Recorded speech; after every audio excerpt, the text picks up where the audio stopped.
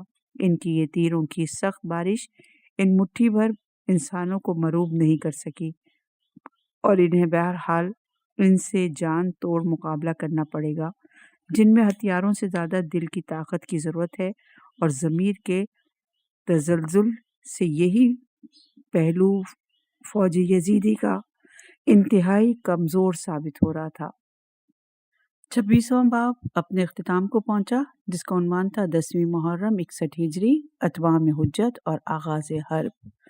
حرب کا آغاز ہو گیا۔ انشاءاللہ کہ اگلی ریکارڈنگ میں نئے عنوان اور نئے باب کے ساتھ حاضر خدمت ہوں گے۔